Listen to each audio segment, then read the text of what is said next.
awesome. Awesome. That was awesome. You guys are awesome. No, You're awesome. no, You are awesome. Sir, you are awesome. Seriously. Awesome. Awesome. Awesome. Everything is awesome.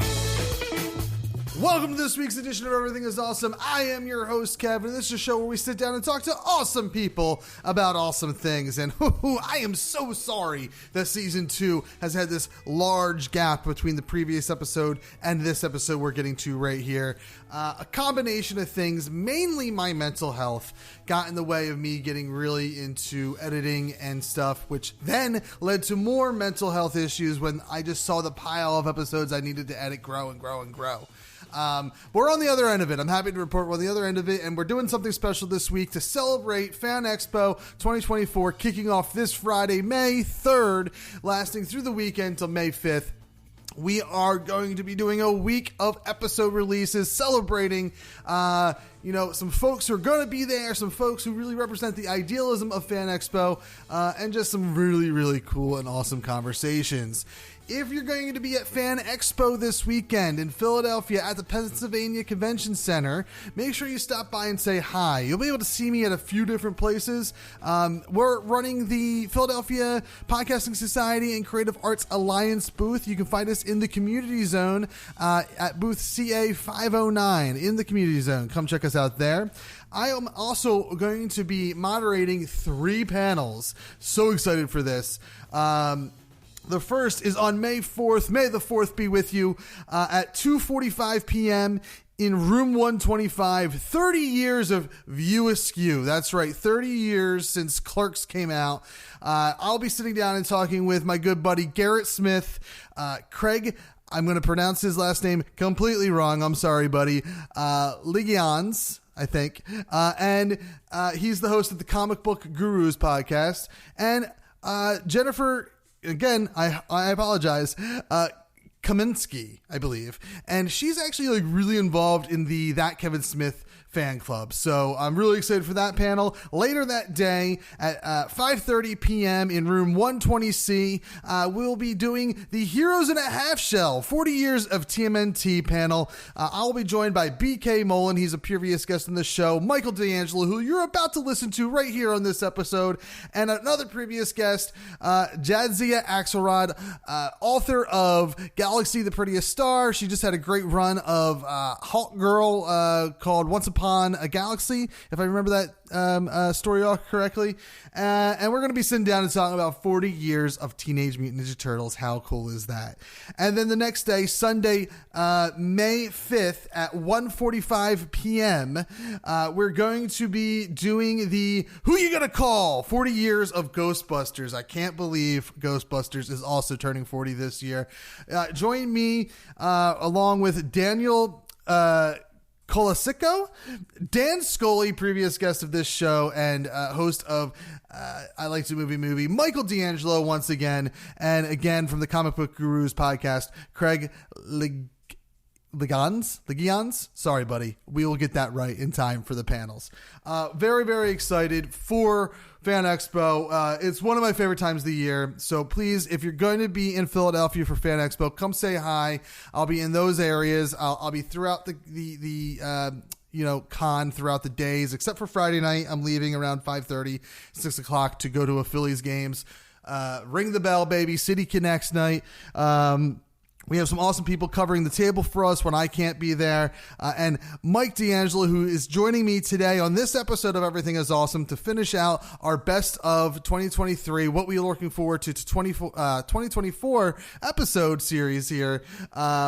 He joins me. He's going to be at Fan Expo as well. So if you're at Fan Expo and you want to get your hands on some Tellest books, on some Tellest art, on some nice wands that his wife makes, Weird Witch wands, fantastic things that you could buy from Mike. A children's book is also part of that wonderful lineup of products. He will be at booth A1404. So make sure you check him out. There. He'll be also at my table once or twice to help me cover some things, but not for a long period of time. And then he'll be at 2 of those panels that we talked about. So I'm not going to delay you anymore. We've gone on long enough talking about Fan Expo, and I hope you're really in a geeky mood because we're going to get in on the other end here with my conversation with Mike DeAngelo as we talk about the things that we're looking forward to in 2024, some personal projects, and just some general games and TV shows that we're really looking forward to in the year 2024. Right here on Everything is Awesome, only on awesomepodcast.com. I don't know if this is going to be part of the actual show. So for those if you're listening and this is actually making the cut, what we're talking about right now is Fan Expo Philadelphia 2024, which would be, let's see, that is what did they do Fan Expo in 2021? I don't recall, to be perfectly honest. I know the last Wizard World was 2020. In 2019. No, 2020 it would have been too late. 2020, everything stopped. And I don't know if they did 2021, and I don't know if I did that. I think I went to 2022 for sure. I feel like 2021 people would have been, the people that I know would have been a little too nervous to go and do something like that. I would have been on the fence for sure. Sure. I think what I did is maybe I applied for some panels and didn't get in, so I just said I wasn't going. I think. And then 2022, I think we went, but I went very, very briefly, like literally went, did the panels and bounced. And then 2023 was last year. 2022 was the panel. That's when my original Zoom H6 died, and I lost the panels. Like they were just for that community there, but that was the year that the Kevin Smith crew, View Askew, were at Fan Expo. So we did a Kevin Smith panel. Yeah, we did a Kevin Smith one, and I think we did a Scream or horror panel, something like that. But I did 2 panels in one night, and that was my entirety of the con. And then we did last year. So this is probably going to be my 3rd Fan Expo, maybe 4th. Yeah.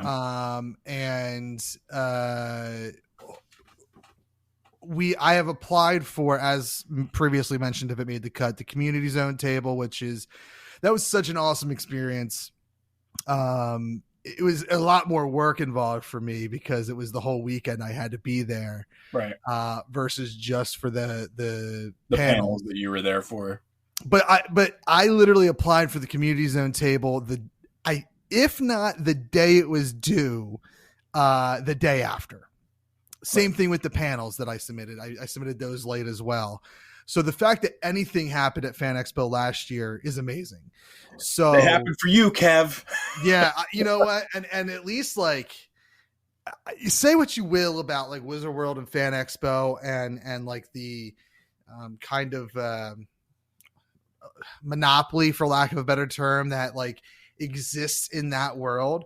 It is run so much better than the Greater Philadelphia Comic Con ever was. At Expo Center, Greater Oaks. Yeah. I don't know. I personally knew whether or not I was going to that one or not. They didn't get back to me until like a week before the show. Fan Expo. Yeah. See, opposite experience for me. Maybe not when I did the panels in 2022.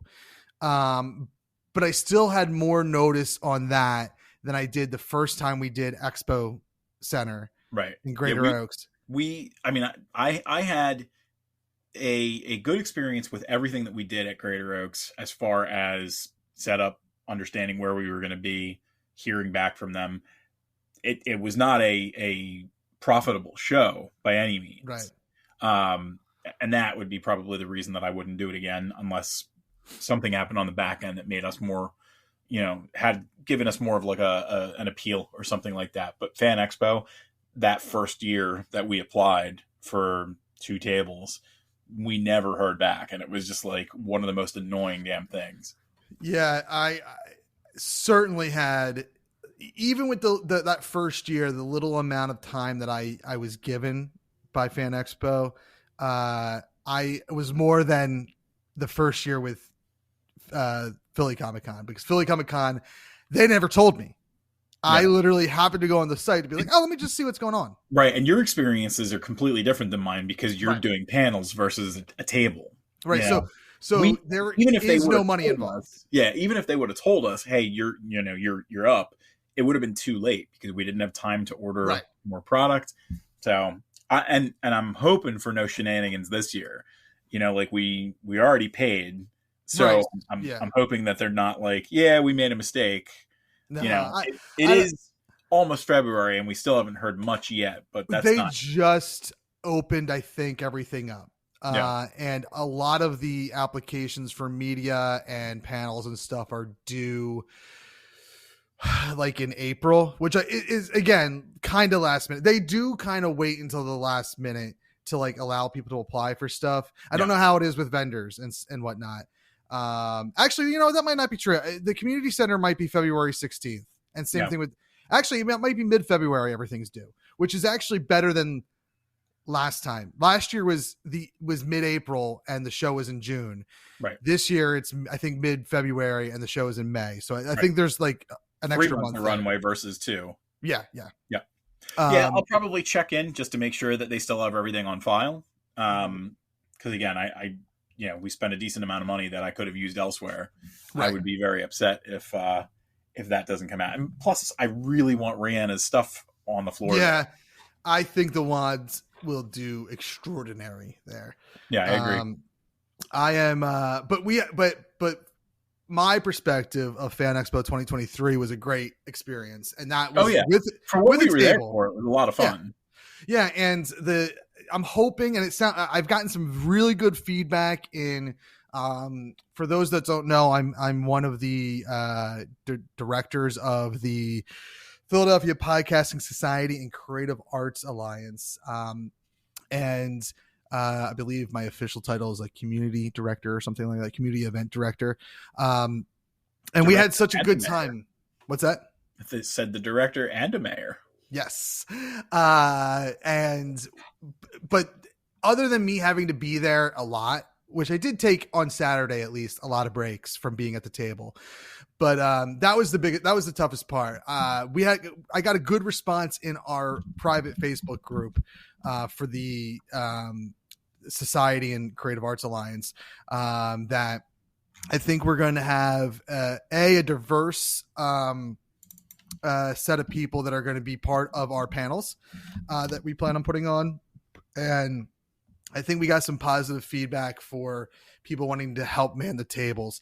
I'm trying to be because the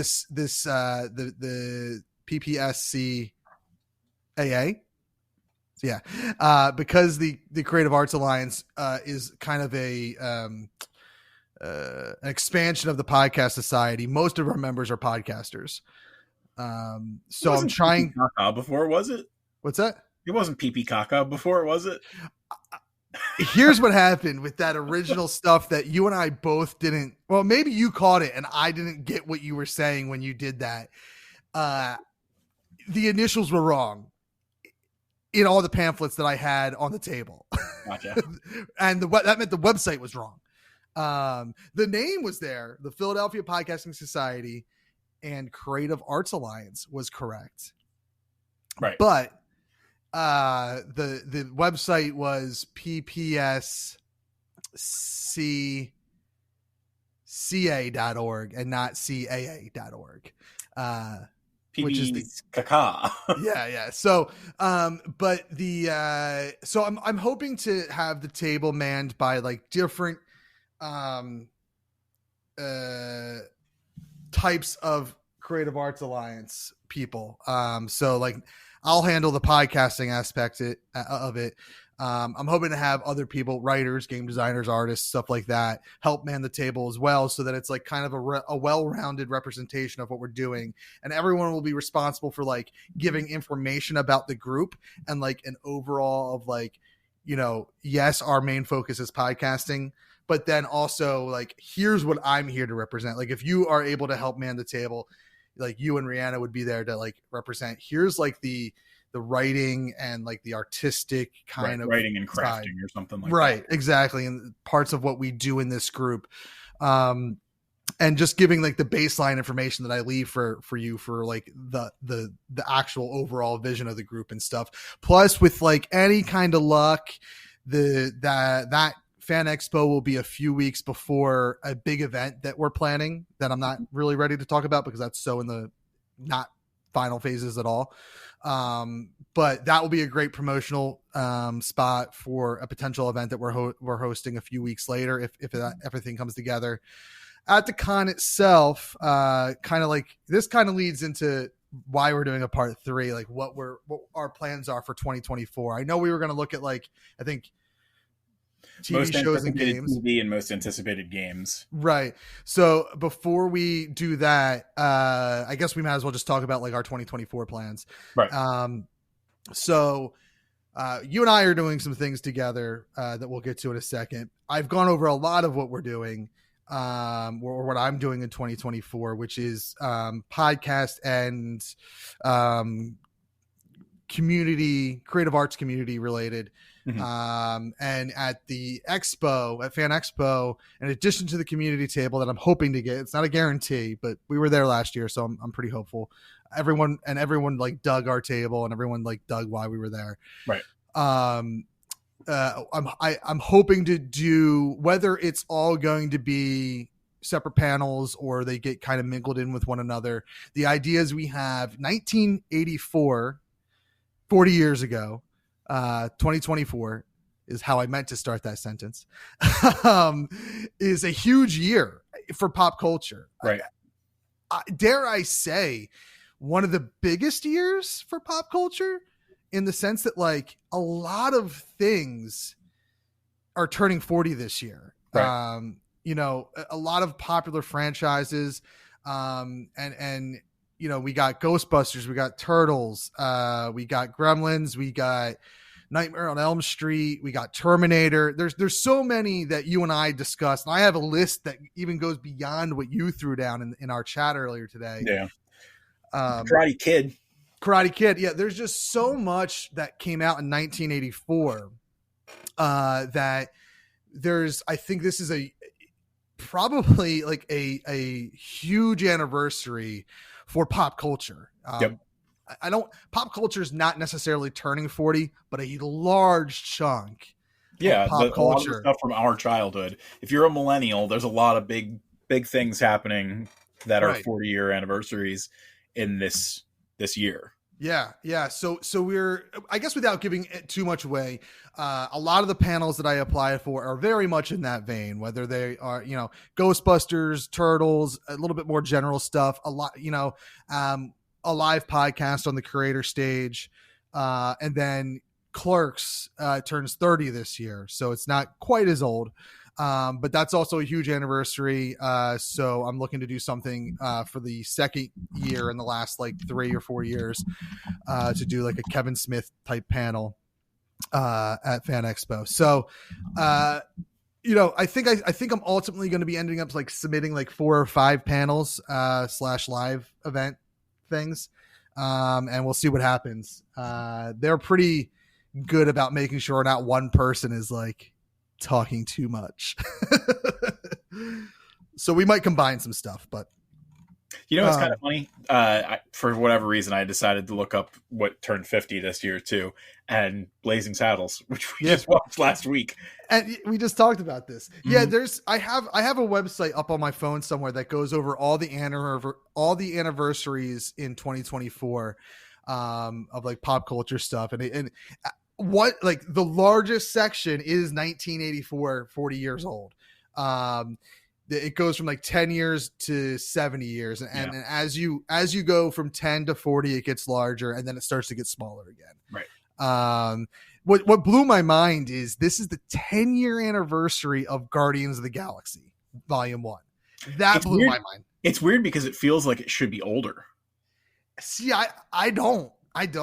I feel like, and I understand there's a large gap. I know what you're saying. Like there is a large gap between 2 and 3. So like that does make sense. Mm-hmm. But at the same time, maybe it's because it's so good. I don't know. Endgame was 10 years after Iron Man, right?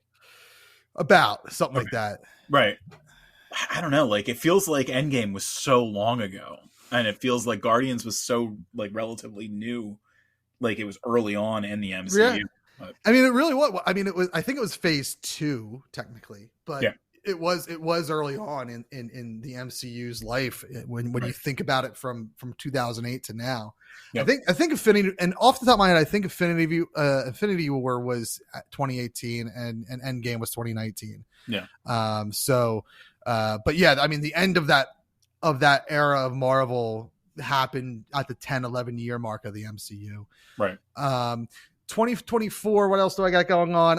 Podcasting is coming back, and at least with Everything Is Awesome, hopefully with at least one other show that I want to get off the ground. Writing has been big for me. I've slowed down over the last maybe week and a half, but the first map making and stuff too. Well, I mean, I slowed down the writing when I started hitting that. I slowed down that map when I started doing podcasting stuff. Right. Well, it's very hard to balance everything. And especially like my family is Rihanna and the dogs. You've got a whole community. It's a circus. On. Yeah. I got like a, at least enough for like a pickup game of basketball or something. But if the dogs had a puzzle thumbs, he can play better than Hades for sure. Maybe not Charlotte, but but writing is big for me. I'm hoping to at least finish my first draft of my novel, and maybe making like some headway into like, all right, like I know I'm going to be releasing in like 2025, something like that. But yeah, I'm hoping to do some stuff there with writing, and then also working with you on some like tabletop role playing compliment stuff. Yep. I might be doing one of those on my own, because I think I don't want to say it out loud, but our two things that we both mentioned that are similar. I mean, the way I envision it, we'll likely be helping each other with those, but right. I think they're going to be fantasy and sci-fi to have that. But the other one that I guess we got to really get cracking on. I don't know if we want to talk about it yet, because we really don't. There's other people with stuff like that out, so I don't have a problem with talking about all the things that we've got planned without naming what it is, because I do want to keep the title close to the chest for now. It's like it's a critical hit and failure card set / we'll also have a table so you can roll dice if you like to roll dice instead of picking random cards. But we're working on that as a joint effort for hopefully like March, I guess is March, April is like our goal there. Quarter 1. Yeah. So that's like the joint project we're immediately working on. Right. I don't know that I have, I mean, that's like just all my like hobby / creative endeavors. I'm sure there's a ton more, with like family and family. I mean, I'm turning 40 this year myself. So, so is the wife. Yeah. Jen's turning 40 in literally 4 days. Mm-hmm. But she doesn't really want to do anything too big for that. So, we're saving that for my douchebaggery, of a 40th year birthday party. Though I'm even like, I'm starting to be on the fence about if I want to do anything super big or not. But yeah, I mean, creatively, that's kind of what I have going on. What are your plans that you want to share for you and Tellest? I want to try and finish at least one big story, and I have a feeling that it'll be Rihanna's. I've got the Christmas story I just finished. Tomorrow it'll go live on the newsletter, and it'll let people know, hey, you can go to the Tellest website. Here's where it is. That was tough because it was the first story without Peanut, right. And a lot of it had to deal with grief, and it was very personal grief. It wasn't like, hey, this character who I have no affiliation with, right, except being the creator of them, something like that. Yeah. So that was tough, but that's done. It was 27,000 words.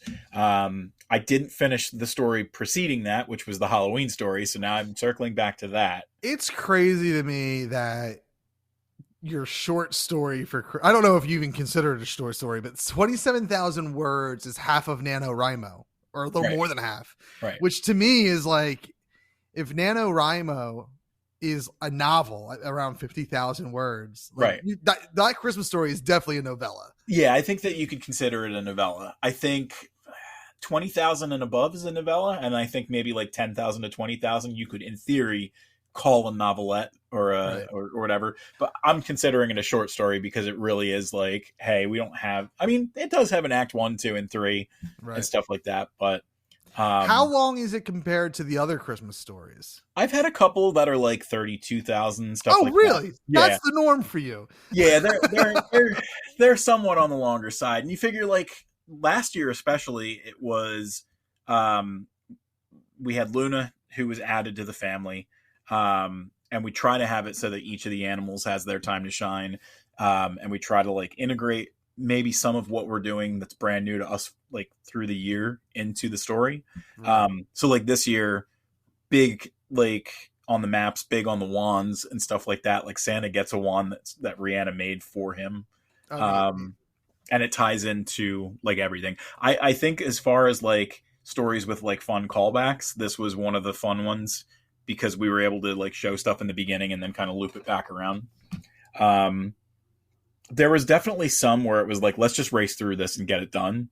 But I don't know. It was 27,000, not the longest, but definitely not the shortest either. That's to me, like a short story is, I mean, the one that I kind of stopped working on like in the middle of is definitely longer than what I would consider a short story for myself. Like for me, a short story is 2 pages typed. Like I don't look at words. Consider that flash fiction. Yeah.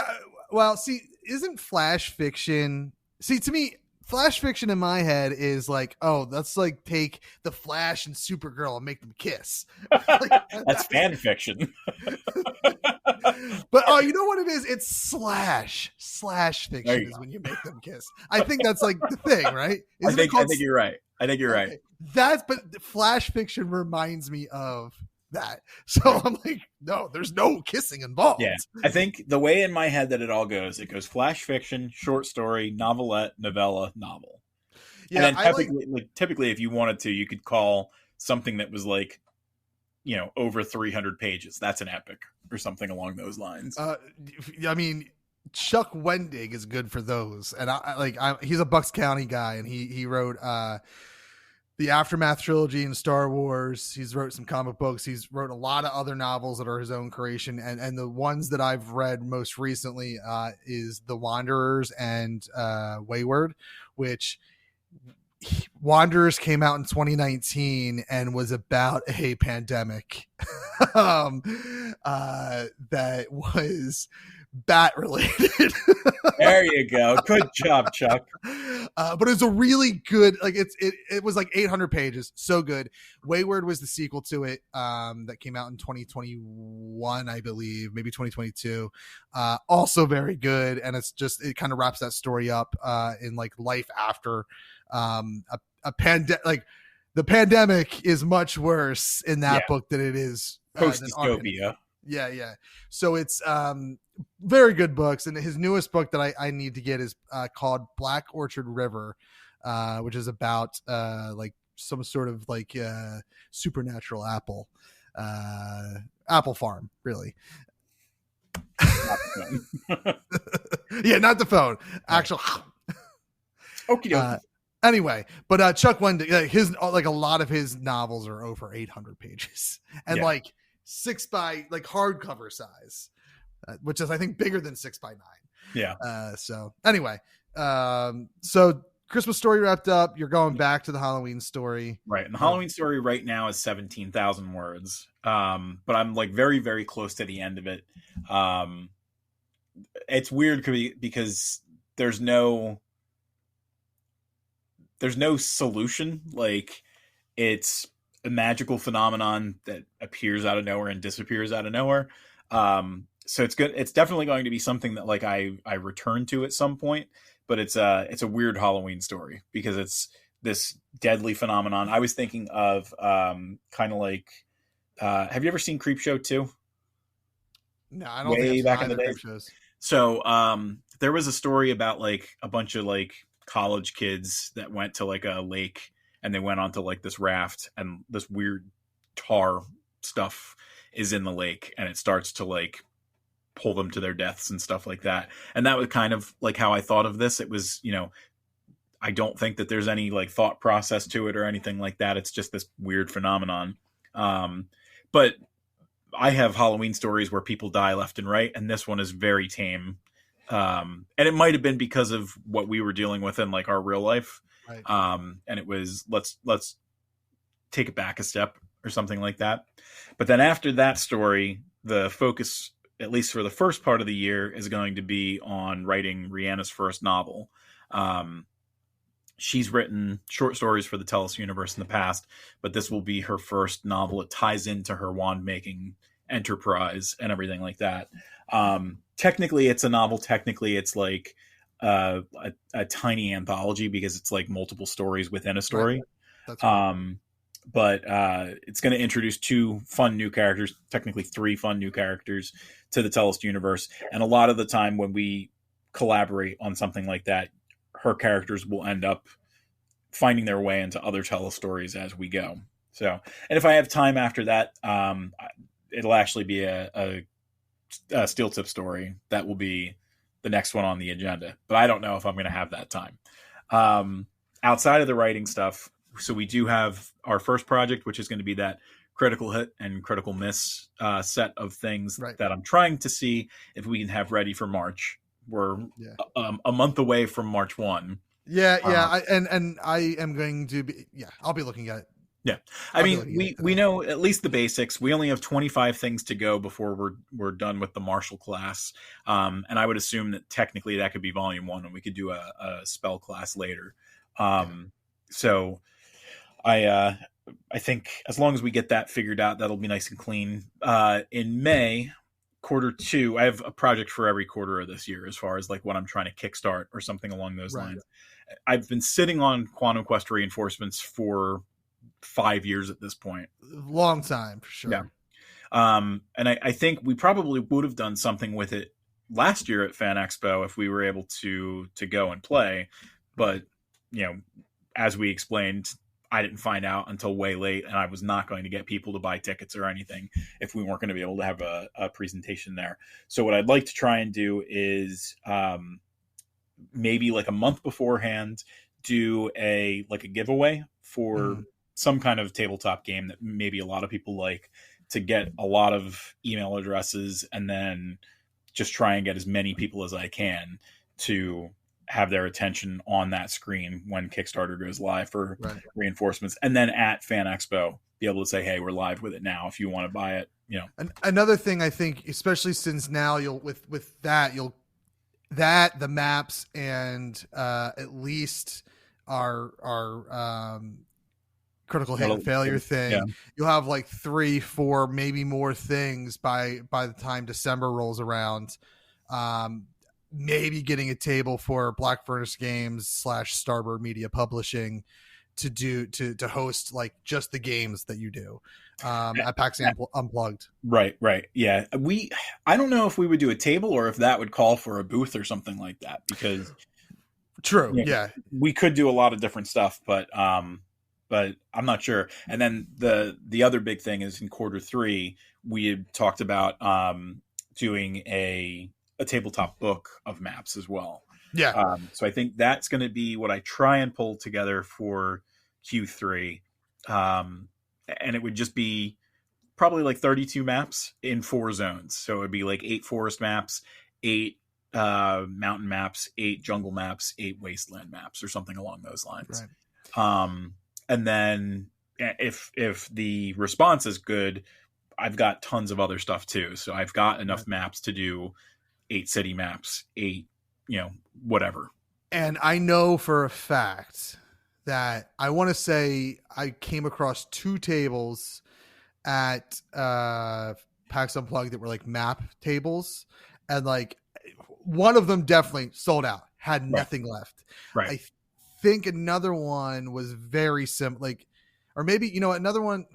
Yeah, I think it was their physical stuff was completely sold out and you were able to maybe order it online or something. Right.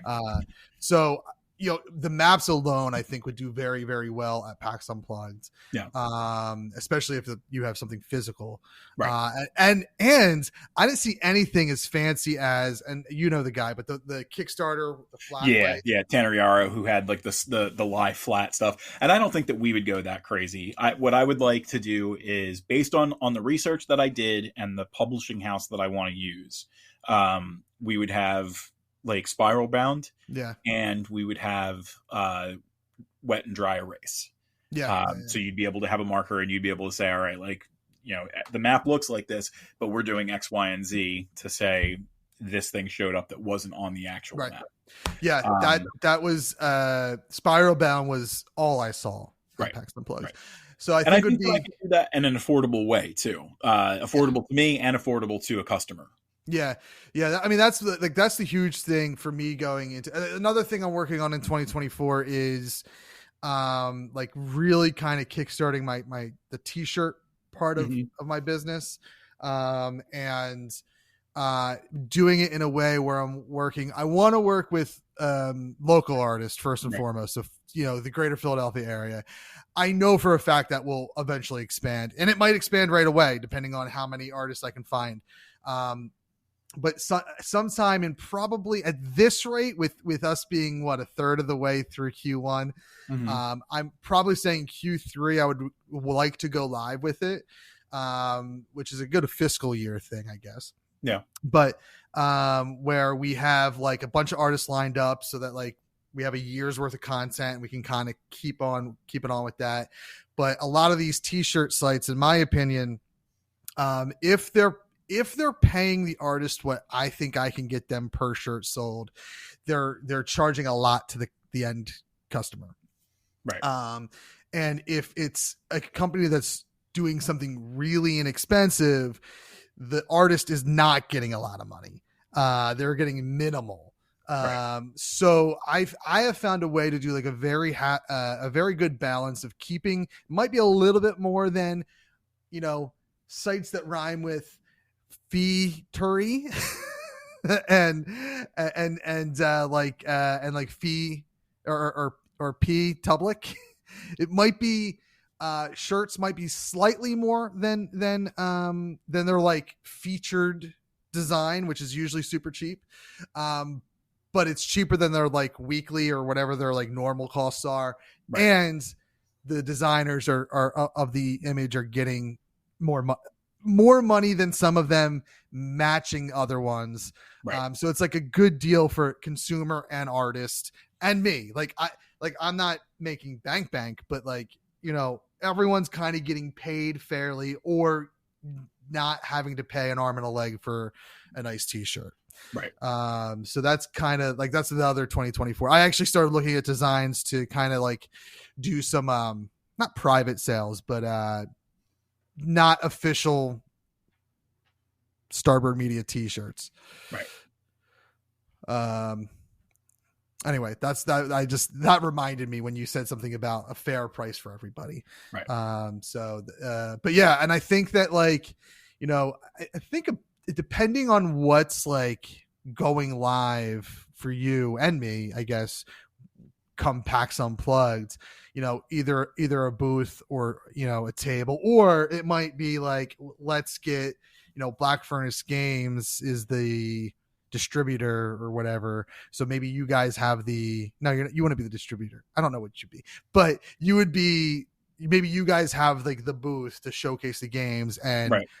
Starboard Media like Publishing, a developer booth or something like right. that. And then Starboard Media Publishing would have the table for like the sales and stuff, right. Which you see that, I mean, at PAX Unplugged, you see that a lot. You see that there's like, here's like the trash talk booth where we're like really advertising it, but if you want to, and like showcasing it and demoing it, but if you want to go and buy it, you have to go over here. Something like that. Yeah. Yeah. That's not uncommon at all. Right. And I would especially assume if we were going to be doing something like that, like a booth might not be able to handle all our stuff by then, because you're going to have shirts. We're going to have, it's going to be a little bit of everything, I would assume. Right. That's another thing I didn't even think of. Like we could have, tie-in shirts to all these games. Right. That are, with like Quantum Quest, you have, all that wonderful artwork that is both the pixelated throwback to the 16-bit stuff and like actual art that kind of inspired that stuff. Right. Same thing with like you could probably do some fun stuff with maps if you wanted to, plus just like general like I don't want to say D&D, but general like tabletop RPG artwork and stuff like that. We have all the mouse pads on Etsy. So like we could really like do some cool stuff at a actual table that sells merchandise. Right. So that's something that honestly we should probably talk about within the next couple of weeks once we once we wrap up our Q1 project or not wrap it up, but that's we're boring people. Once we get mileage on it. All right, so your Q3 project you said is the map book, right? Right. And then Q4 would be a return to the one that I just successfully kickstarted, my record-setting Kickstarter in December of 2023. Maybe we would try and do it a little bit earlier, would be the 50 Maps of Tellest Volume 2. Because you figure we're already at today and yesterday, we're working on map 64. So only 36 away. And there's a lot of time to be able to work on that. I'm doing like 2 at a time sometimes. One of the things, so it's funny. The thing that slows me down is thinking to myself, oh, I can't do a map right now. I have to do it for the stream for one person, maybe. And usually it's Rihanna. When it's 2 people, it's me. Right. So I think I'm going to do some more stuff like on the side. And maybe what I would do is kind of show people, hey, I did this map. We're going to do a sequel to it. Right. Instead of, hey, I'm going to figure this all out from scratch right now and bore people to tears because I'm still figuring it out and like mentally trying to piece it together. Right. And like, what was I going to say? And you can like, even if you start a map on your own, like, I'll just continue working on it in the stream. Though, if you're listening, you need to get better. Something's wrong with your push notifications on iPhone, because if my phone screen is off, I don't get them at all. Yeah. Like it's when I turn the screen on that they suddenly come through. No other app does that to me. So damn you, Twitch, get on that. But yeah, Q4, that's the last project that I have there. And then the only other thing that I have in 2024 that I really want to do is we've discovered that probably up to around like 6 or 7 people are enjoying the children's book that we released. And I think that I am going to try and look into maybe doing some public readings, whether that's at a kindergarten or a bookstore or something like that. Libraries are great for that. Bookstores are good for that. Probably indie bookstores like Doylestown Bookshop. I definitely want to look into them. And 2 of the people that we work with have an in with libraries somewhere. So I'm going to talk to them. Who? Yeah. Ellen and Gabrielle. I want to do interview. I want to interview authors there. There you go. Yeah. So I'll have to figure out like the details there. Cause Rihanna had said she wants to sell 1,000 books before she works on the sequel. Nobody knows about the book, and I've already sold like 50 of them. You know what? I'm gonna that press list that I made for the thing that I'm working on later this year, or later this spring. It's just all a bunch of Philly newspapers and stuff. So certainly, like, I'm sure what you need is a press release. Right. If only there was a like marketing company that you knew the guy that kind of ran it. What kind of place would that be? StarbirdMediaLLC.com. There you go. I think certainly that would help. I mean, if that was the solution to everybody's problem, I'd be. Well, yeah, I think that's part like Right. part of the like getting the press release, getting it out there, and then like actually having someone book events, which again, starbirdmediallc.com, we do public events. Yeah, I'm gonna have you be my publicist. yeah, really. That's even though I guess I never really say that's what I am. That's kind of like we'll book your live event for you, right? I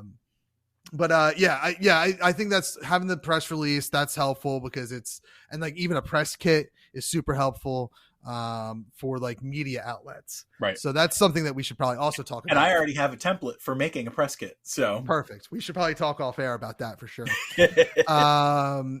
Yeah, I think for me, I was planning on doing 4 Kickstarters like you this year as well to kind of like try to help bolster Starbird Media's revenue.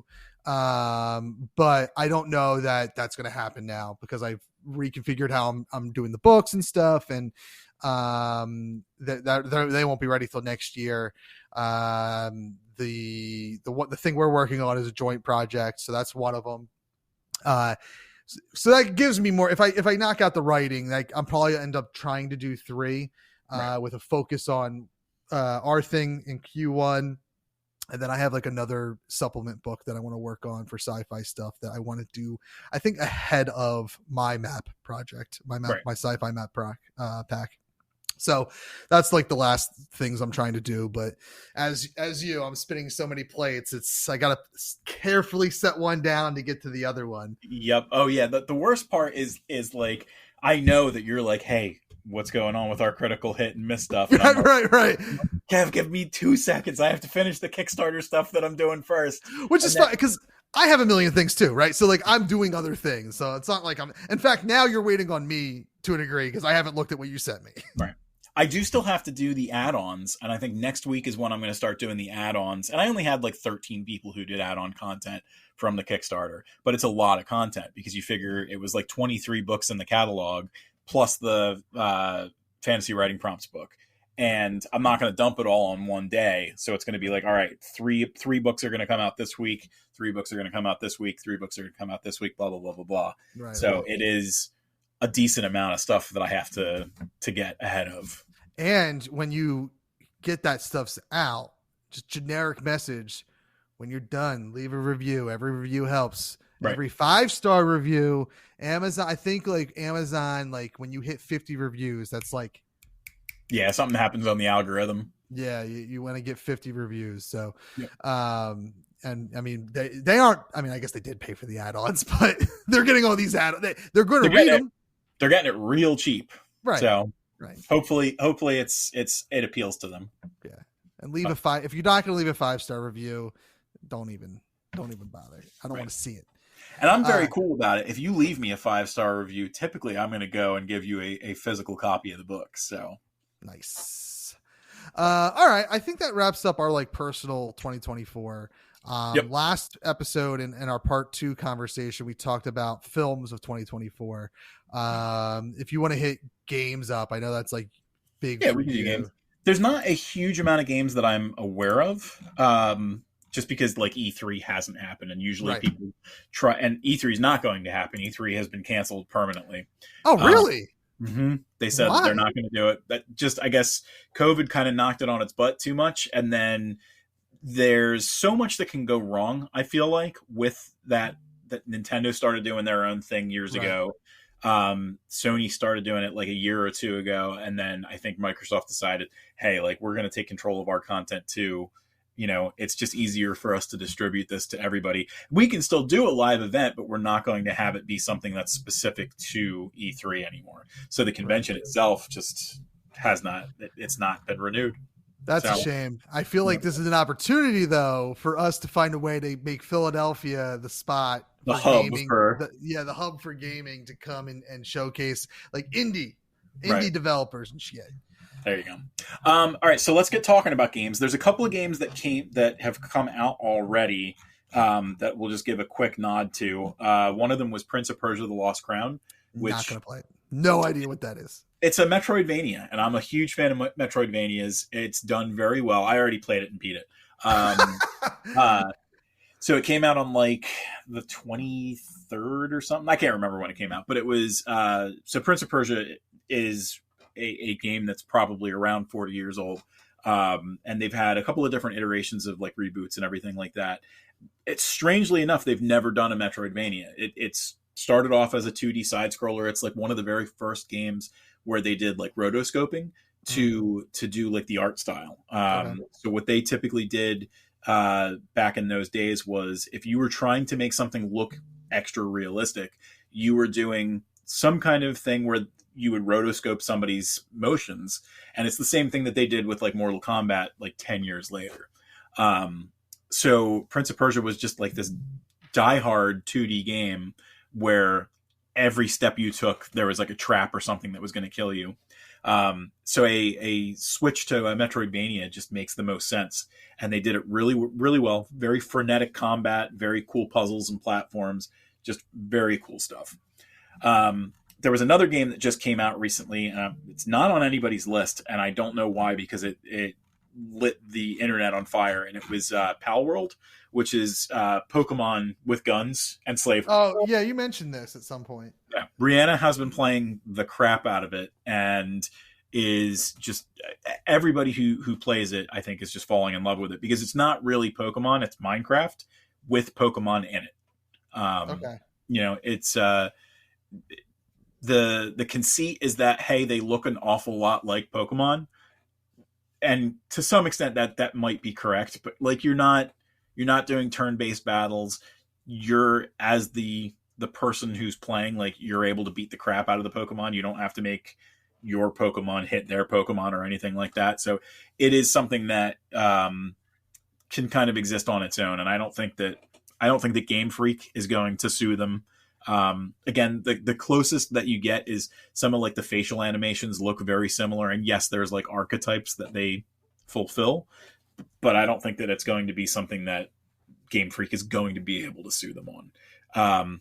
And you've got like your diehard Nintendo fans who are like, I can't believe, you know, people are doing this. Like, people have been doing that kind of stuff all the time. Every game at this point is almost always an iteration of something that's come before. So it shouldn't be that surprising to anybody. On the other hand, there's been some other crappy games that recently came out, like Suicide Squad Kill the Justice League. They had a game-breaking bug on Steam where they had to actually roll it back yesterday and like take the game off the market, because it was instantly, as soon as you played the game, you beat the game. What? It was absolutely ridiculous. And from my understanding, the pre-play things that people were able to play, like IGN and stuff like that, nobody likes this game. Like, it's one of the most like it's the people who did the Arkham games, to the best of my knowledge. It's Rocksteady. Yeah. And I don't know how they dropped the ball this bad. It sounds like it's one of the least like enjoyable games in that IP. That's why I went onto Twitter or X or whatever you want to call it very briefly today, and the only thing I saw was Tara Strong quote retweeting somebody about it, and I forget what I think she was just like really kind of like giving Kevin Conroy love, but the person she quote retweeted was like, oh, I love this game. And it's outside of what we talked about the other day, how it was like not great based off of what people were saying, what you just said. Right. I outside of our discussions, all I've seen is that one tweet that was like, oh, this is good. Right. Which is not a good thing, unfortunately. Well, but I also haven't been looking. I'm just saying I randomly opened it up in there. I don't even know if it's trending. Let's see right now on my, that's my For You. So let's see For You, it should be trending because I'm a fucking geek. So let's see. Ubisoft is trending, but not Suicide Squad. No. Yeah. There's a bunch of other good games that are coming out though. But again, like we discussed, this early in the year, like none of the back half of the year, a lot of people know about. But so some of the ones that are coming out very soon, Dragon's Dogma 2 comes out in March, and it's I never played the first one, but I know Rihanna got sucked in. And for Rihanna to get sucked into like an RPG game, like there's something that works there. It's something that appeals to people, and she usually plays a game forever. So Dragon's Dogma 2 is on my radar. There's another game that is coming out from Obsidian Entertainment, and they were the ones who made I think Outer Wilds or Outer Space, and they're the people who did Fallout 3 New Vegas. Okay. And they also made Grounded, which I had told you is like my favorite game of 2023. I downloaded it, and it's my one step closer. Yeah, I'm still playing as Dusk Falls, and by playing it, I haven't touched it in a week, but that's the game I'm currently playing is as Dusk Falls, and I'll eventually move on to Grounded. Right. So Grounded is very much like a survival, game. It's like Minecraft on crack. It's kind of like a Valheim. For people who are listening to this, who know what that is. Avowed is a game that they're bringing out this year. That's kind of like their Skyrim. So it's a medieval RPG with guns and magic and stuff like that they've been talking about for a little while. It looks like it's going to be maybe a little bit less arcadey than Skyrim, but not by much. It's not going to be like super simulatey or anything like that. So that looks like it'll be a fun one. They've got a new Princess Peach game that's coming out, which typically if you're Nintendo and you're releasing something that's cutesy wootsy, it's going to be easy weasy as well. Right. So I'm not super excited for that, but I've never been sold on the Mario games that are outside of Mario. Right. Yoshi, there was a Yoshi game that I think was kind of cool that I remember playing, but like if you're giving me a Mario game, but it stars Toad or it stars Princess Peach, right, I'm probably not going to like it. So I will say Captain Toad was awesome because it wasn't a platform game. It was a puzzle game, and it was fun for what that was. There was a Princess Peach game that came out on the Game Boy Advance or the DS years and years ago, and that was very easy. The Kirby games are very, very easy. Like there's the appeal to Kirby is they're fun to play for kids, and if you want to do like some exploration, there's like the extra stuff that you can do there.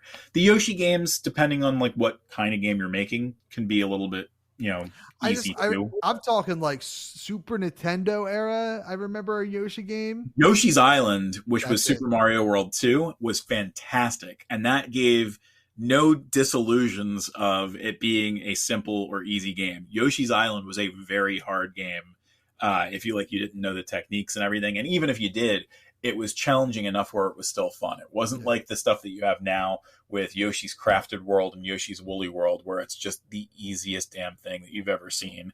And maybe like the exploration part of it is what like adds a little bit of challenge for an older player. That's why I feel like realistically, if I'm playing a Mario game that's not like Mario Kart, Mario Party, or Smash Brothers, which I guess really isn't even a Mario game, but it's Nintendo, so I call it a Mario game.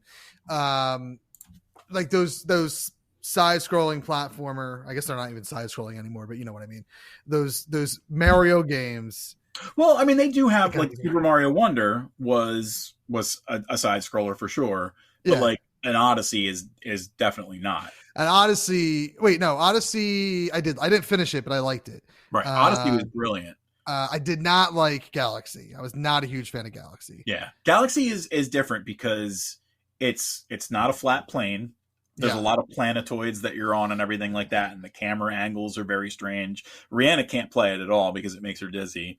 I like them because they are different. And I think the 3D Marios typically will definitely try and do something a little different. And I'm still waiting. They had Super Mario 3D Land and Bowser's Fury on the Switch. Super Mario or Bowser's Fury I want that, but bigger for the next Mario game. It was one world, and you kind of got like new techniques as you went. It was kind of like a mini Metroidvania where you would improve what Mario could do. You could learn new stuff. You could unlock things. And I really want that to be something where you've got the entirety of this little section of the Mushroom Kingdom that you're in, and you get to keep expanding the walls by, unlocking this power up and being able to use that over here to get on top of that wall or something like that. Someone much smarter than me can make that work. While we're on Nintendo, the rumor is Switch 2 is coming out this year. Right. And I would assume quarter 3. Yeah. What do you think that's going to look like? Is it literally just going to be like the newest version of the Switch? Because they tend to like innovate. Right. So I think like I don't know, because it's tough, because the Wii was certainly just, hey, we've got these controllers, and the Wii U, while not marketed properly, and I don't think a lot of people enjoyed it, I thought the Wii U was spectacular. The idea that you could have a separate hub and a separate HUD from what you had on the computer, like on the TV screen itself, made for so many cool things that like we're never going to get back to that, because the taste is so bad in everybody's mouth from the Wii U.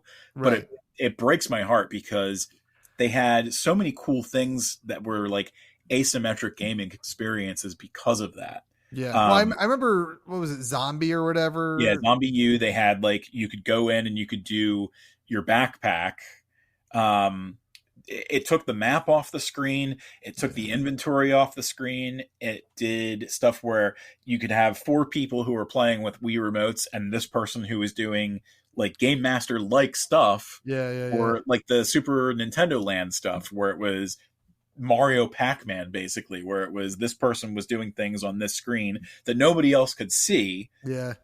Just so many cool ideas that I think were never fully realized, because they called it Wii U, and just people didn't know that it wasn't just a separate peripheral. Right. I think that also now, because they do have like that Nintendo app that with certain games, it's not like a complete experience like that, but it is very much taking certain things off the screen and putting it onto a smaller screen. Right. And I think that if you're going to do something like that, I think that's probably the way to do it. Like, which is hard, because if you're already holding a handheld gaming system, even if you're holding a controller and you're playing, you have it docked in, now you need another device. So I get what you're saying. Well, and here's the problem. Like, so the Switch currently, and really any system could in theory do it, because if you've got the Switch controller and you've got the little Joy-Cons, all you need to do is release a peripheral that holds your phone, and then you've got the controllers that could slide into that.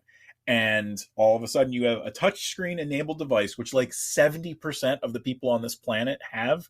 Right. And we're counting people in, third world countries in that 70%. So almost everybody has the ability to have a touchscreen controller without using the touchscreen of the Switch itself. Right.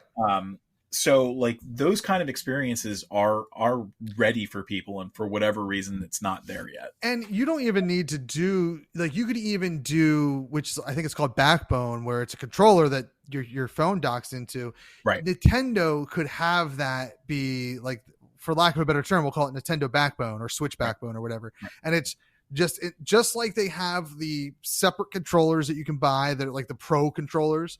You could have it where it's the Nintendo controllers on the left and right, and your phone docks in, and that way you're not having like Joy-Con phone all docking into one device. It's just a device that your phone docks into. I'm curious to see, because here's what I dislike about Nintendo's when they move on from their previous generation system.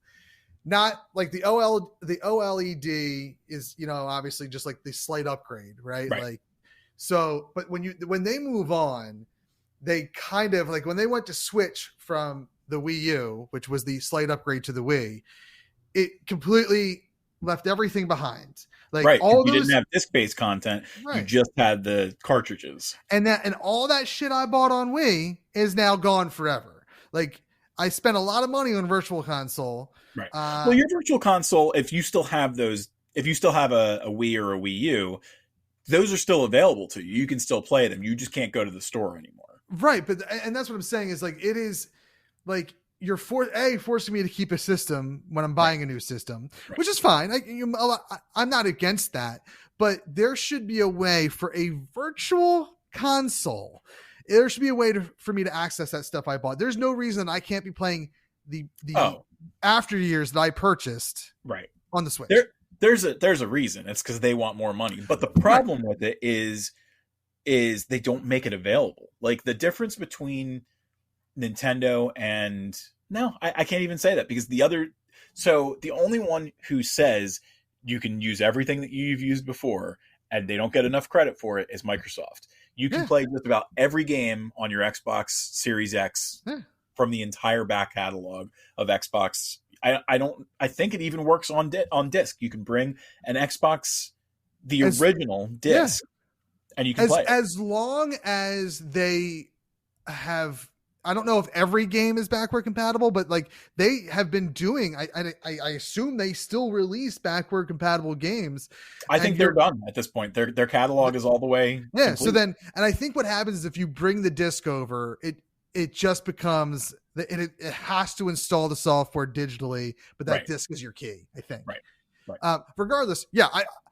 Microsoft Switch is my favorite system because it's on the go. Right. But I think my favorite overall system, which is so wild to me because I was so against getting an Xbox 360 back in the day, but is Xbox is Microsoft. I was so against it. System. Yeah.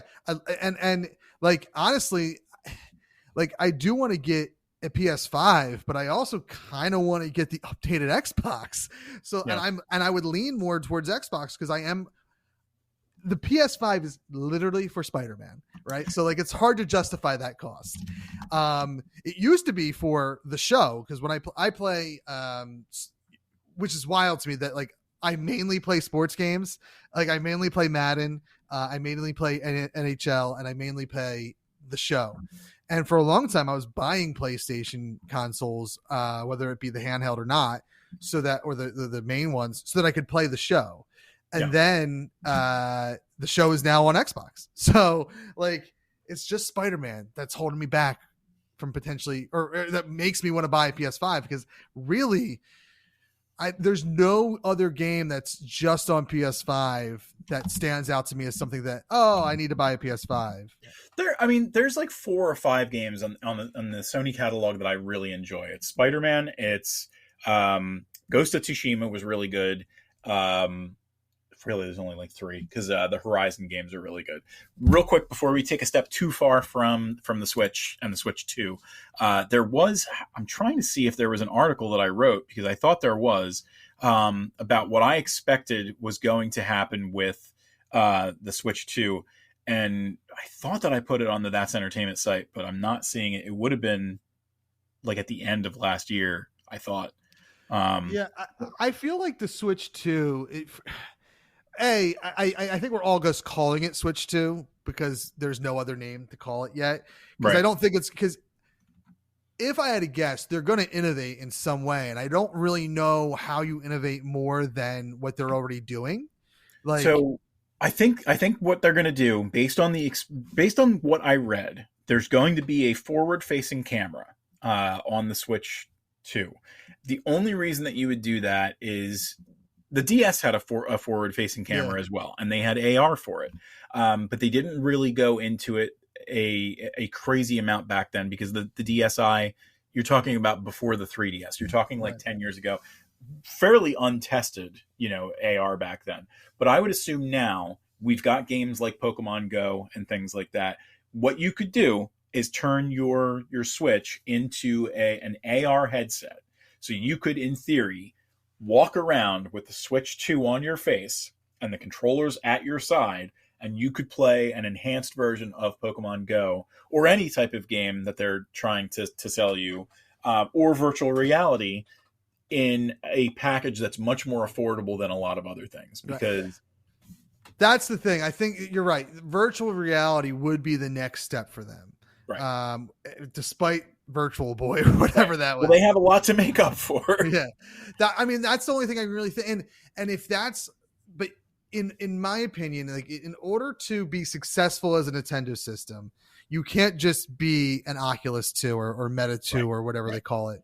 Well, and if anything, it'll be a gimmick, because like all the stuff that made Switch the gimmick that it was like the weird stuff inside the controllers that like nobody used beyond like the first like 5 games that Nintendo released.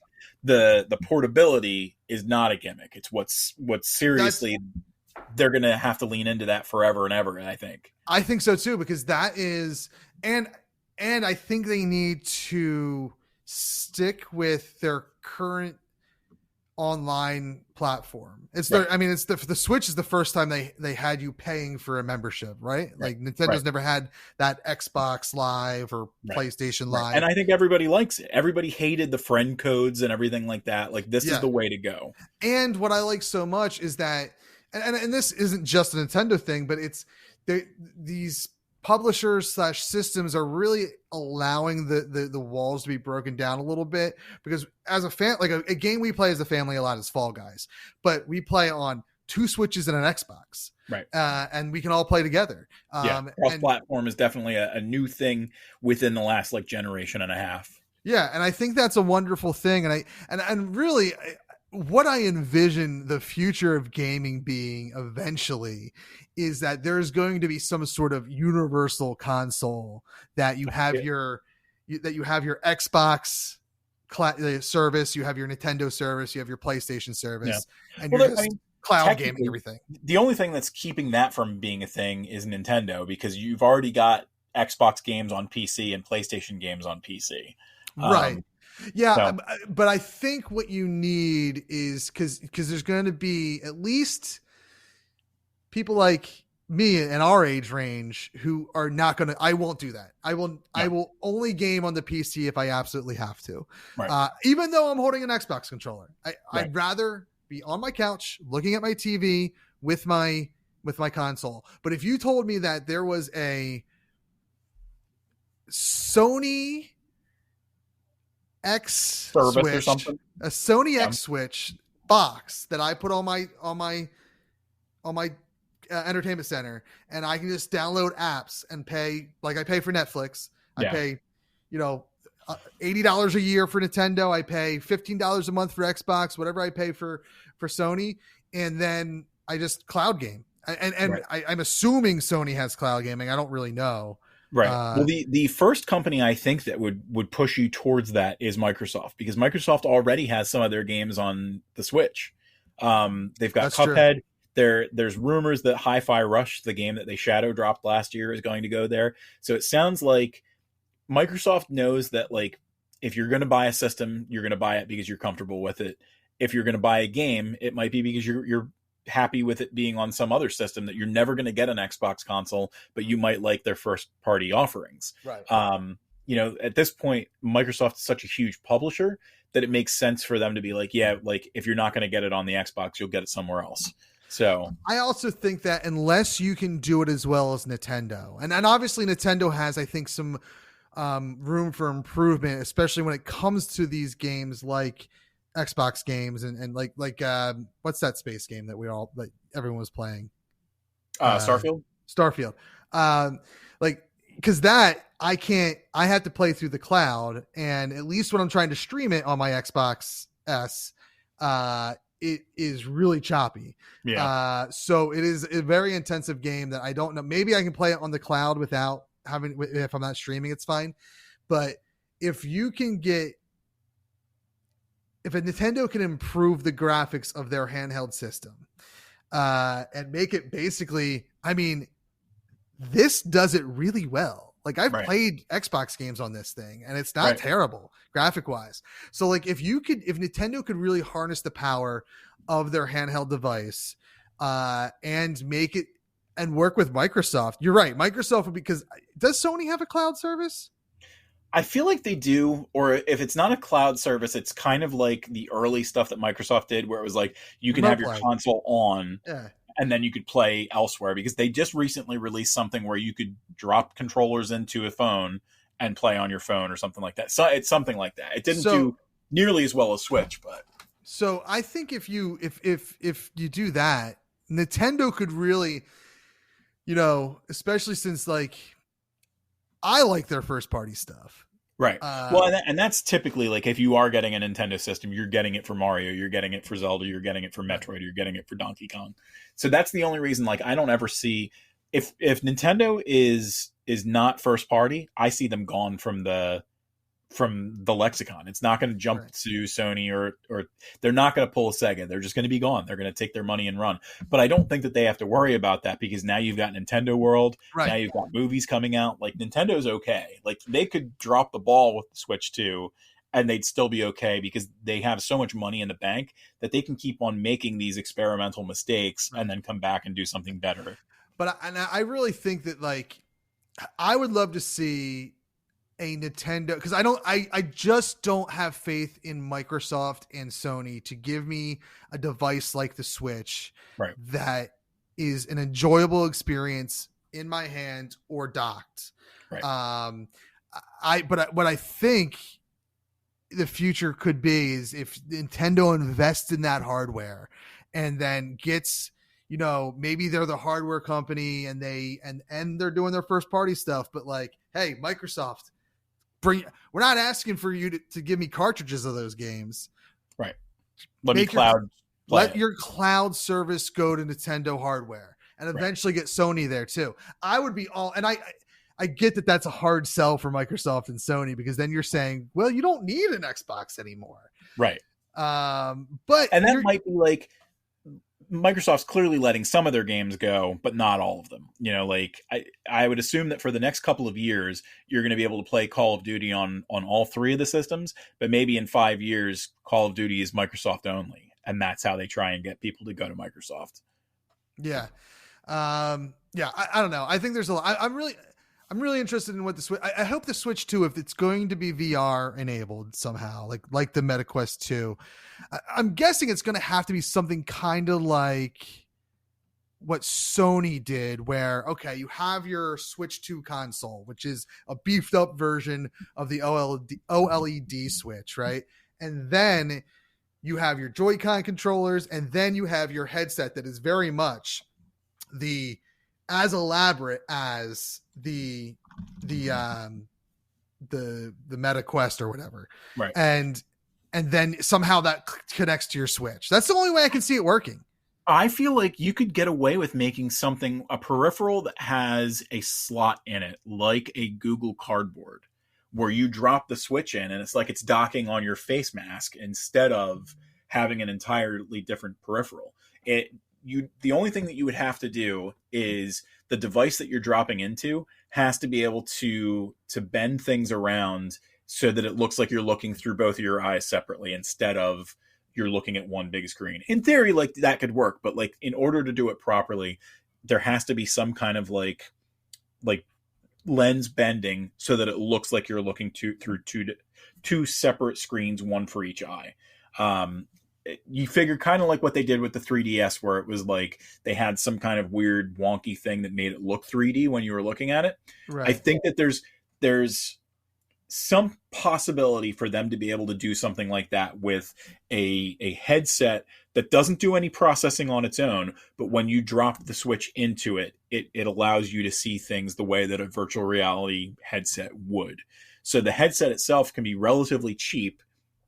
Whether it's a separate thing or not, is to be, described later, but the console itself is the thing that's doing all the processing. Right. I'm just curious to see what they do, because I know that they tend to, like, when it's going to be a major upgrade, it's an innovative thing that they're trying to do. And you're right, VR seems like the last kind of VR/AR seems like kind of the last venture for them.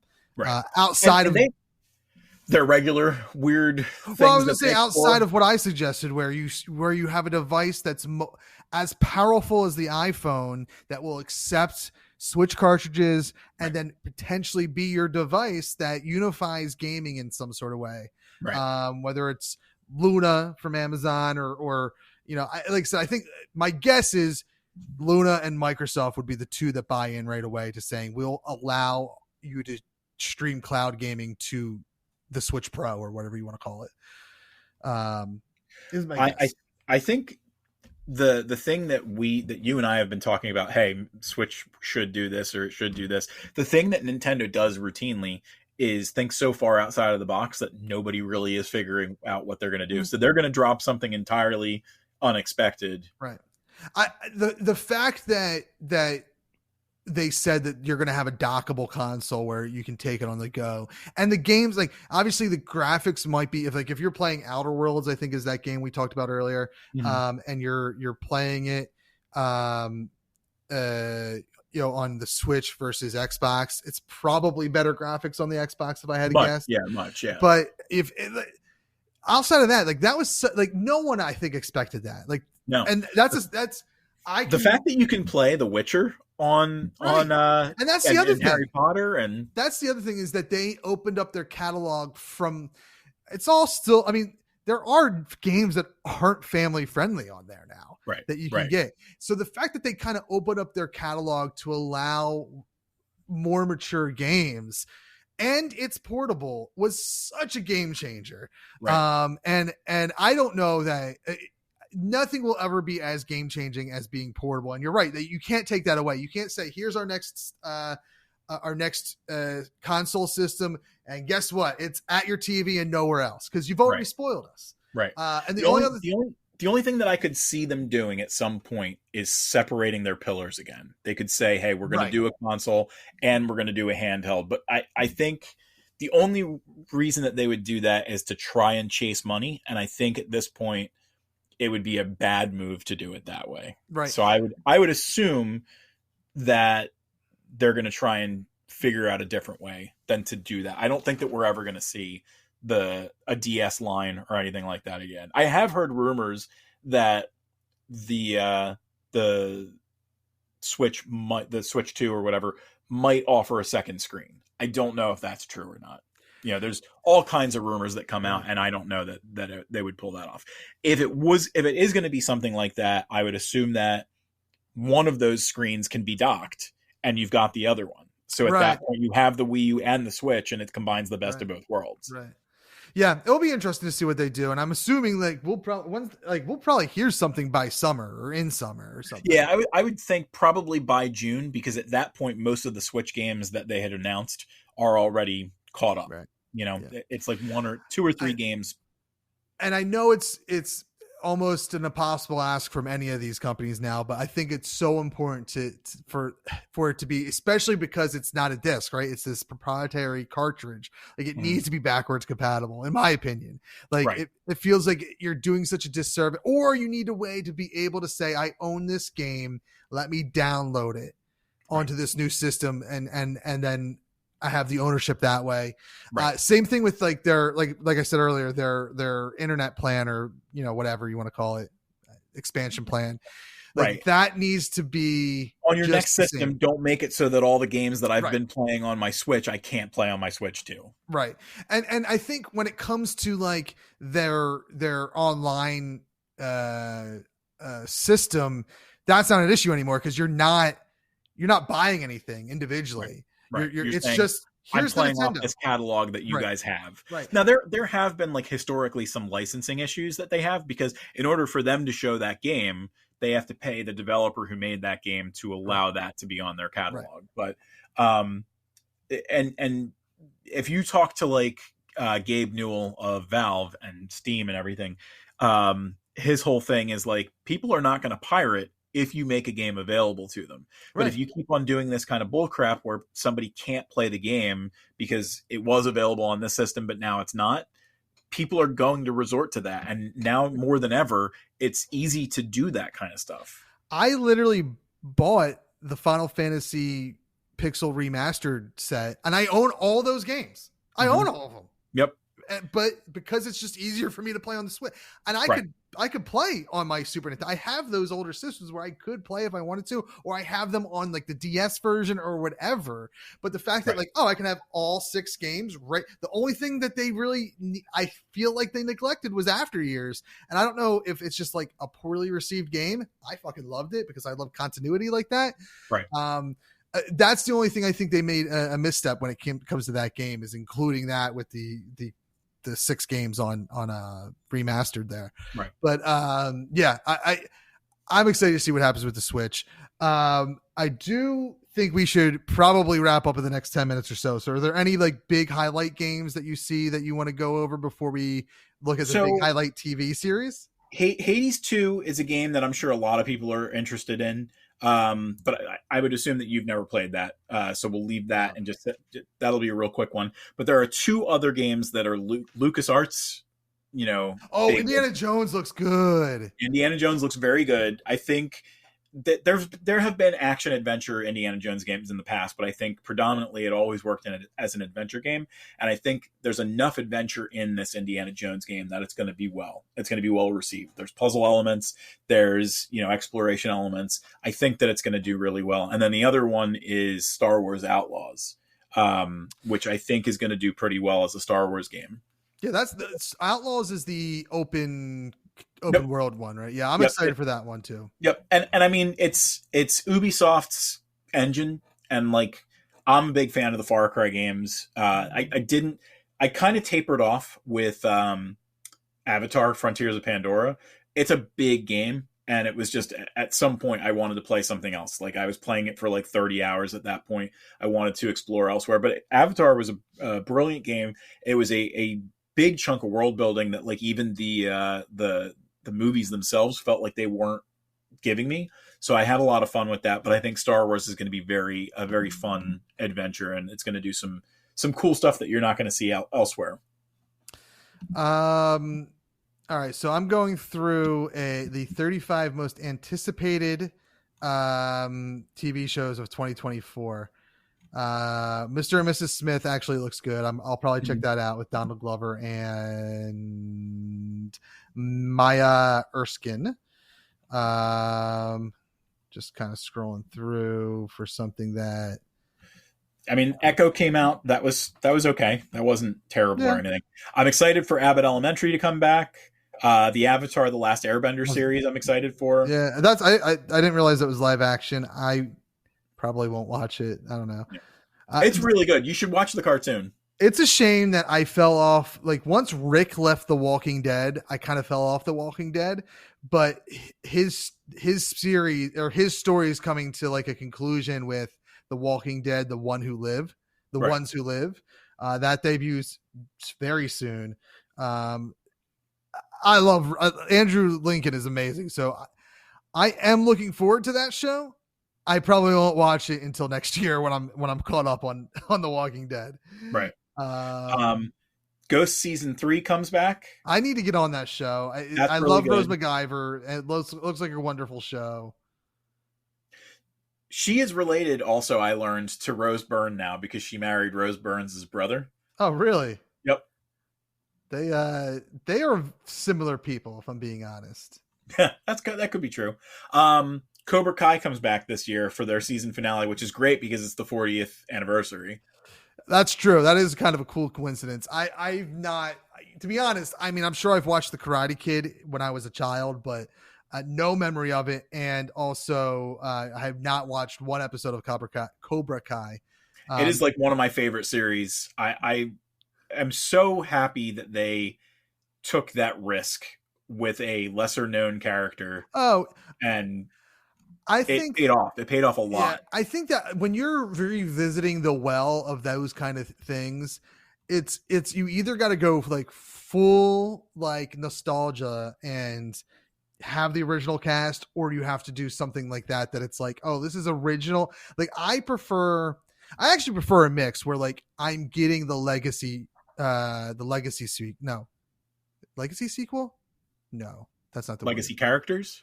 Yes, like I'm getting like the sequel reboot or whatever they call it. Like right. Like Scream 5 is a perfect example of Scream 5 and 6 is a perfect example of the kind of continuation of the story I like, where you are focusing on the new story, the new characters, but you bring those legacy characters in to support you. There is a lovely blend in Cobra Kai because a lot of the focus is on, Johnny and Daniel, but you definitely get the new actors. It would not have worked without the younger cast.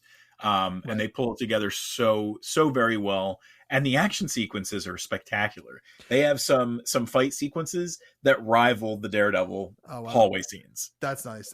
You know, what also kind of works in that sense is, it obviously, I think it plays more into the legacy characters, but it is Fuller House. Like, Fuller House was a wonderful series that I really enjoyed. And I feel like the new characters were there, but they weren't the focus. Like, it was the original. It was the girls. The original characters overshone the new characters. But, you know, I think really, because Full House seemed like it was the entire family, right? It wasn't just the guys that were the stars. Right. But in Fuller House, it feels like that show was meant to tell the story of the girls. Right. I agree. And not necessarily like let's just do Full House, but with like gender swapping everything. Right. It didn't feel like that's what it was. It felt like, let's tell the story of DJ and Stephanie. Right. And it felt like, Kimmy. hey, let's see how they're doing. Yeah. And then the legacy characters that we got were the guys that they just popped in here and there. Right. And I think that was a great way to do it, where it was kind of a new story, but with familiar characters the whole time. With that same thought in mind, the Saved by the Bell reboot was the same way. Did not watch it, and I'm so mad at myself. It's good though, right? Because you didn't watch it, that's why they got canceled. Damn it! I'm sorry. Yo, can you believe? If you want to feel old right now, Kelly Kapowski is 50 You just turned years 50, old. right? 50 years. My first crush. Easily my first. It was either Kelly Kapowski or Kimberly the Pink Power Ranger. They are my first crushes, and Kelly Kapowski is 50 years old. Mm-hmm. Insane. Great for 50. Fantastic. Fine wine. Fallout. I'll not that I'm like a huge fan of the series. Like, I've only played bits and pieces of Fallout 4, Fallout 3, and Fallout 76. But I'll watch the hell out of this show. That looks like the concept is great. They look like they're going to do a good job with it. Going through here. There's the Umbrella Academy is coming back with its final season, so I'm excited for that. God, I kind of want to, like, I started watching that, but I never really like jumped full. I think I finished the first season, but I never jumped in after that. I had a lot of fun with it. I thought it was pretty good. I don't care about things like House of the Dragon season 2 or anything, but let's see. I'm going through. Agatha comes out this year. Agatha Darkhold Diaries. That I'm so looking forward to that, which we kind of mentioned in our Eyes of Wakanda also this year. Yeah. Let's see. Oh, well, I don't know what this is, but it's Ewan McGregor is in it. A Gentleman in Moscow. So I'll be trying to watch that for sure because I love Obi-Wan Kenobi.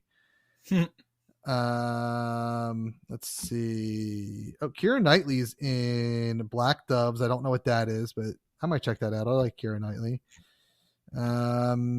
Dark Matter. That sounds familiar. That's going to be on Apple TV.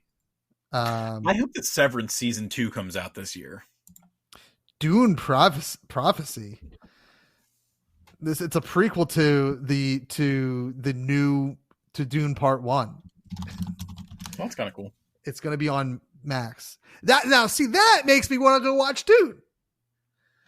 Knowing that there's a show that's leading into it. Yeah. Like that's like it takes place 10,000 years in the past of Dune Part 1.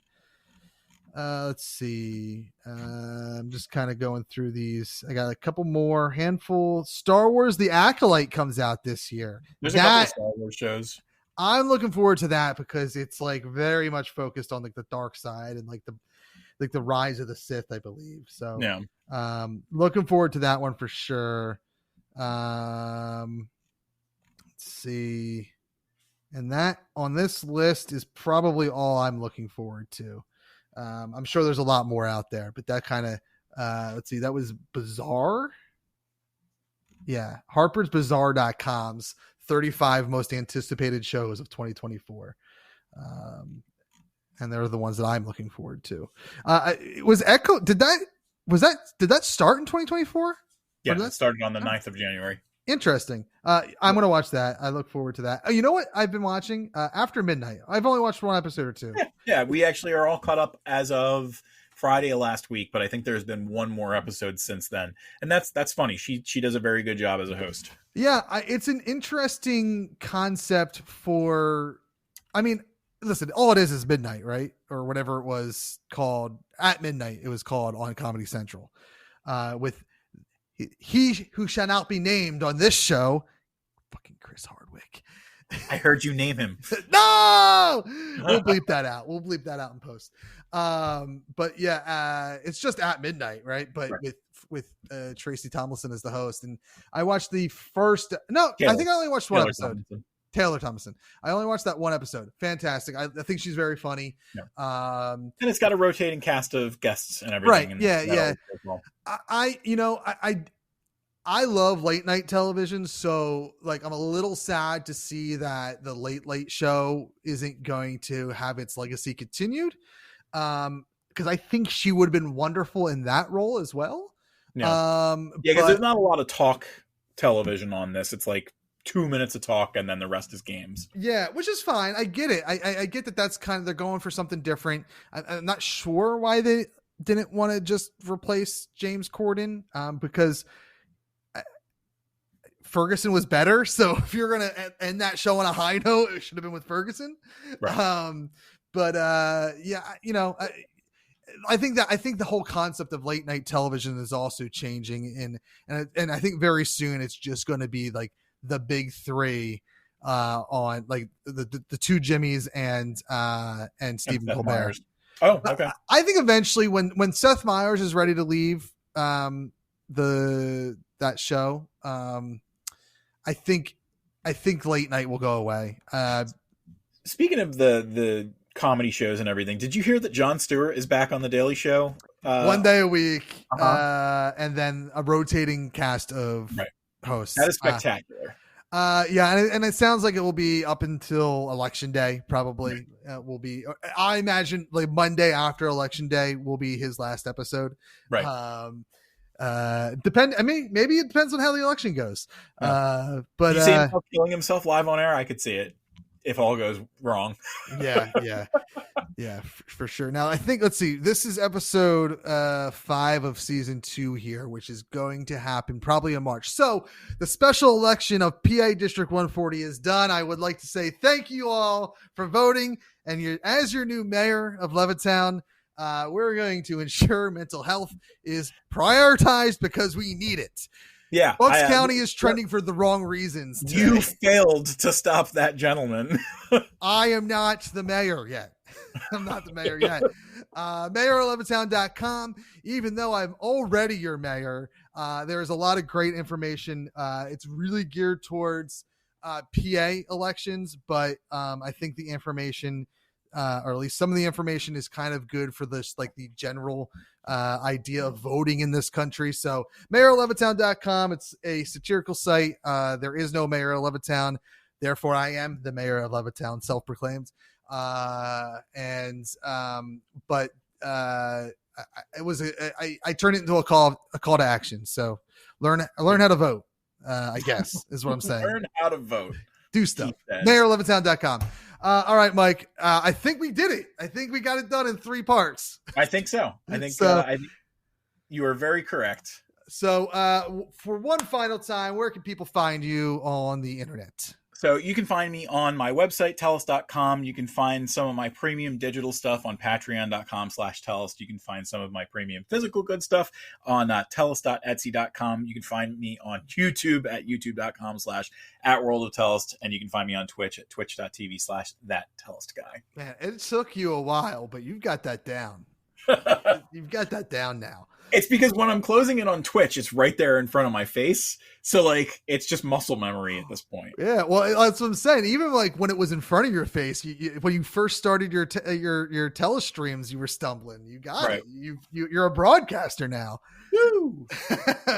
And as always, we'll kind of wrap up this show on the other end of our break, or whatever we do to segue from here to the end with all my plugs. But mayor11town.com at there. I can't do it. MayorLevittown.com, at That Nerdy Kev on every social media that I use except for Facebook. That's at That Nerdy Kev 1984. See you next time. Thank you to Mike once again for joining me on this wonderful, wonderful show we call Everything is Awesome.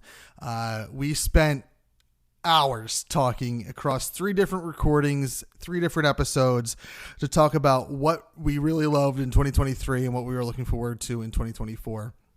And obviously we talked about Fan Expo. What I really like that the timing of this all happens for a reason, right? Things happen for a reason. And we recorded this episode at the very beginning stages of me figuring out Fan Expo 2024.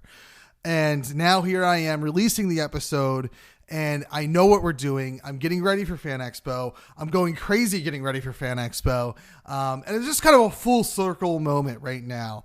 As I said at the top of the show, make sure you check out Mike and the Tellest / Weird Witch Wand tables at A1404 in Artist Alley. He'll be there all weekend, May 3rd, 4th, and 5th. I will be running that Philadelphia Podcasting Society and Creative Arts Alliance table.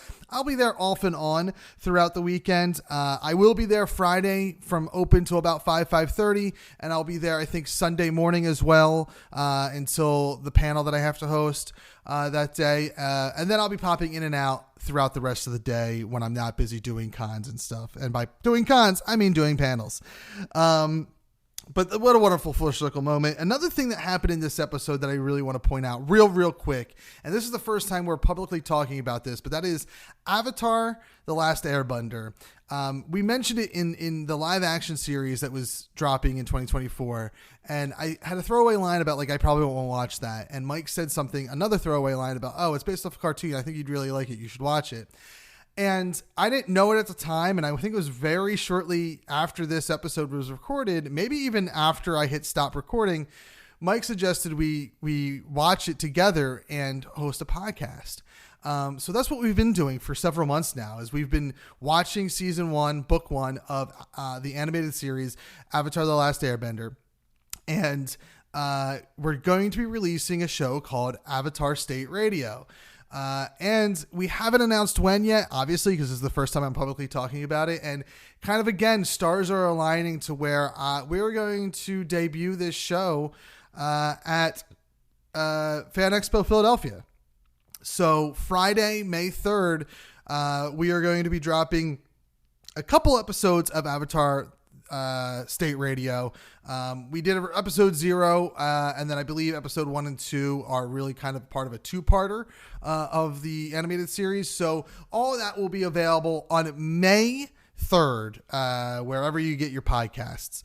And then I believe we're going to be releasing every Friday thereafter, at least until we're done watching season 1, and then we're going to figure out our schedule after that. So that here first, folks, Avatar State Radio will be making a more bigger announcement on Friday at Fan Expo Philadelphia. So really excited for that. I have some other things in the works that we're going to be announcing at Fan Expo 2024. So make sure you come check me out in the community zone at CA 509 at the Philadelphia Podcasting Society and Creative Arts Alliance booth. If I don't see you there, maybe I'll see you at one of our panels, View Askew, TMNT, and Ghostbusters. Really excited for all those things. Thank you all for listening. Thank you for being patient as we get ready to release this. And be sure to check out our feed daily for the rest of the week, because we're going to be dropping 4 more episodes this week to celebrate Fan Expo. We got at least one more guest here that is intimately involved with the convention. The other 3, I think, embody what the convention is all about. So I'm really excited for you to listen to all those conversations. As I said at the end of the interview with Mike, you can find me. Actually, the best place to find me now is at That Nerdy Kev. Nope. Well, that's still true on social media, but thatnerdykev.com. That website is up and running. Sign up for my newsletter. I'm dropping stuff in there for early announcements and stuff. And of course, you can always check me out at mayoroflevittown.com, because why not keep politics on the top of our mind? Because it is an election year, an important election year, but all elections are important. And remember that. All right, we'll catch you on the other side, which is tomorrow, right here with Everything is Awesome on awesomepodcast.com.